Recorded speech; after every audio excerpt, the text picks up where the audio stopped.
Hello, welcome to my channel. I'm going to talk today about the tsunami of mental health illness due to COVID-19.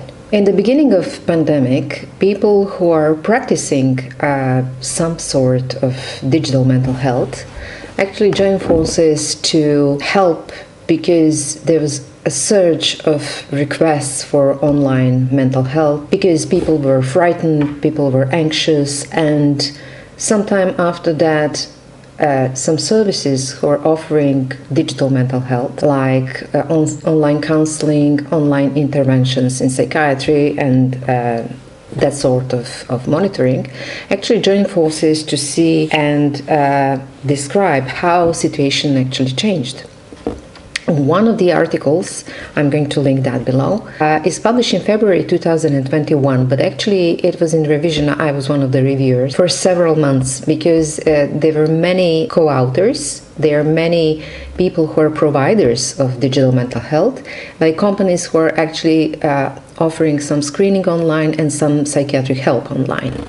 So they wanted to see whether that increase is measurable and how we can help and what the causes are and what would be the strategy for future, because as we speak, this crisis is already entering the third year. I just wanted to point out that before the onset of the crisis, we could already tell that the capacity for institutions who are devised and on the task of providing classical or standard practice in psychiatry and mental health are simply not sustainable. I can talk about Netherlands because I live here, but also I'm pretty much informed about how that functions in UK and in some other European countries.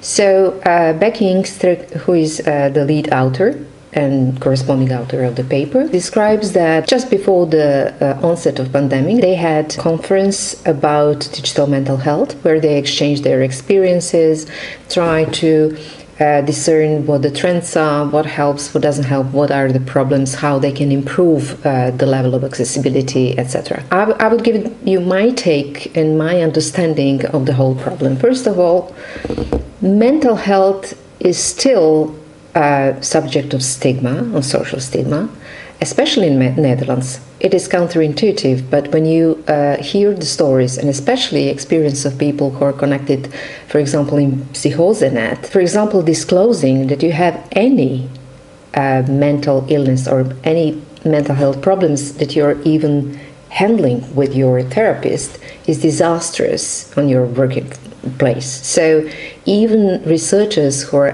dealing with this kind of communication, honest communication between employee and employer, actually suggest you to keep that for yourself, especially if you're in the beginning of the career, which is disastrous because that tells you also that this society is actually not capable of both helping those persons who have problems and cushion that problems they have in society and workplace. Second, even before the pandemic, we already knew that there is a surge in cases, especially in depression and anxiety, not to talk about burnout, which basically didn't exist 10 years ago. So, especially in younger population, it is more and more pronounced that people have burnout, except that it is completely differently insured, that depression, which has a lot of overlap with this diagnostic item, let's say. There are many psychiatrists who are actually claiming that this is not existent. Also, people who are dealing with psychosis, schizophrenia, and those so-called more serious mental illness, although depression is also a very serious disease and sufferers are patients for the whole life, basically. The thing is that the concept of how healthcare system is approaching it and what kind of treatments they offer and what kind of support a person can have is really obsolete. I would make a metaphor, like, for example, cities that we are living in are built in last century or maybe the beginning of last century, and in that time we didn't have that much cars. So it is obvious if you go on street, everything is congested and people are, almost everyone can have a car, and our cities are not designed for that. This is simple as that. In the beginning, when studies were made, let's say when monoamine theory was the novelty in 50s of 20th century, the number of cases and the perception of disease and what was known about the causes of disease, the neuroscientific, biochemical background, was very poor in comparison to what we know now. I would say that healthcare systems were designed too long ago, and they're simply unsustainable because they are not taking into account many things that we know now. For example, speaking about depression, we already know how to detect it from electrophysiological data. We know what works, what doesn't work. We know that trial and error is on the level to be even ethical to be practiced in current psychiatry help, but it is still going on. And the problem is that the costs of that obsolete and pretty low effective approach are rocketing. This is why, for example, that some some insurance companies stopped covering to the full your costs if you're having treatment in mental health. So the truth is, the emperor is naked, and we have a huge problem. This crisis also showed once that accessibility to care is really low, for example, due to pandemic, we should turn to technology and some things that we know are safe. For example, any kind of telehealth, IoT, some remote monitoring of the patient, etc. But in the beginning of the crisis, we were lost. We were trying to figure out what is the solution. Now, after almost 2 years of pandemic, we know that, number one, healthcare system is unsustainable the way it is run now. And second, there are some technological solutions. If we use them in a smart and ethical way, they can really save the system. Or should we say, it can offer accessibility to quite large portion of population to mental health care interventions. So one of the things which was interesting was that, the goodwill is not lacking on the side of medical professionals, but the thing is the system is congested. The thing is, for example, even before the onset of the crisis, if you have a problem with, let's say, depression or eating disorder, you would probably wait the whole year until you could meet in person someone who is professional and who can help you.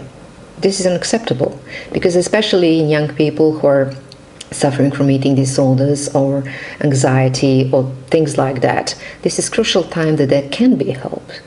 Some of them may commit suicide, which happens in reality. So I'm not saying that online counseling is not working. I'm saying that this is only a fraction of what is possible to be introduced in clinical practice. That boils down to the fact psychiatry is one of the most conservative branches of medicine. They don't actually use objective-based information in their system, how they are making diagnosis and how they are deciding what therapy route of what management of therapy will work for that particular person. That leads us to the concept of personalized medicine, in which one of the most important thing is prevention and participation of the patients. Among 4P, those are two. So if you're using any kind of online counseling or mental digital health, please try to include some detection and forecasting which are possible based on electrophysiological data. For example, many people already are using some IoT, maybe some smartwatches, maybe some monitoring devices which are monitoring ECG. It is possible to use those devices, not to harness the data in order to intrude your privacy, but to help your doctor, to save you the time, to give you the proper therapy, to lead you to the most effective outcome in your therapy sooner than later.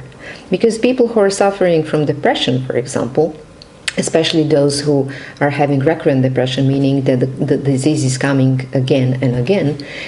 In average, this is the data before pandemic, they are spending approximately 4 months of the year being completely unable to work and to function normally, which is 1/3 of your lifetime. So how this can be prevented? I suggest that a certain open dialogue between medical profession, meaning on one side psychiatrists, if you're judging according to their diagnostic system, which is obsolete and non-effective, are not a sort of scientific discipline anymore, especially if you're practicing psychoanalysis. And on the other side, you have technical advancement, people who are coming from neuroscience, people who are coming from engineering, from physics or physiological complexity, who devised tests and biomarkers which can be easily translated to clinics, alas, only if psychiatrists open their eyes and accept that. I'm aware also that many cases of leak of the data, especially of psychiatric patients, put that kind of fear in present narrative. And I understand that in a completely different way. For example, my opinion is that people are afraid of something they don't understand or they don't know enough about. So let's educate them. Let's help them understand that biomarkers which are coming from neuroscience, from physiological complexity, and from neuroimaging really can improve the current practice in psychiatry. So in the light of Becky Inkster's article from the beginning of this year, Tsunami of mental health is already ongoing, because they actually found that the increase in the crisis of COVID-19 in comparison to the workload that they had before the crisis was something like staggering 48%.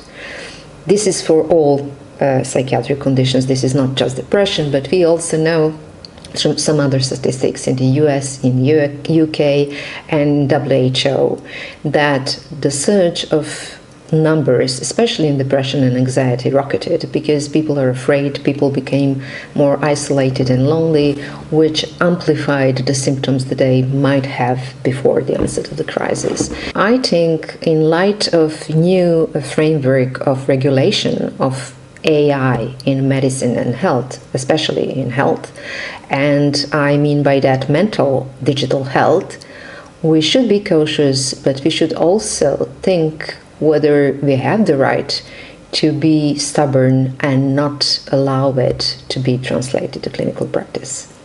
Thank you.